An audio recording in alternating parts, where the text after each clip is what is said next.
வணக்கம், வாழ்க வளமுடன். நான் பார்த்தசாரதி ஆதி ஆர்கானிக்ஸ்லேருந்து பேசுகிறேன்.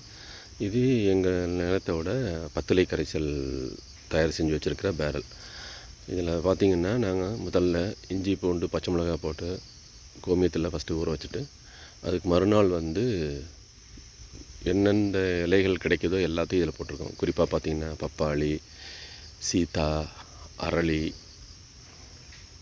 ஆமணக்கு, எருக்கு,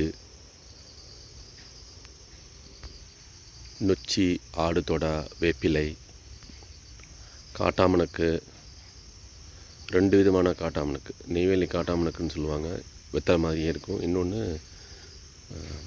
ஹாட்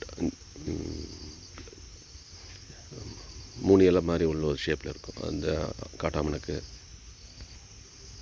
ஊமத்தை, இது எல்லாத்தையும் போட்டு தண்ணியை பிடிச்சி 10 லிட்ரு கோமியத்தை ஊற்றி நல்ல ஃபெர்மெண்ட் ஆனதுக்கு பிறகு ஒரு 3 வீக்ஸ் கழித்து பயன்பாட்டில் எடுத்துக்க ஆரம்பித்தோம். ஸ்ப்ரே பண்ணாலும் சரி, இல்லை சொட்டு நீரில் கொடுக்குறதா இருந்தாலும் சரி, ரெண்டுக்குமே இதை நாங்கள் பயன்படுத்திக்குவோம். அளவு குறைய கிடைக்கிற இலைகள் ஏதாச்சும் போட்டுகிட்டே இருப்போம். குறிப்பாக எருக்கு. இப்போ சமீபத்தில் எங்கள் நிலத்தில் இது இருக்குது, சித்திரத்தை செடி நிறைய இருக்குது.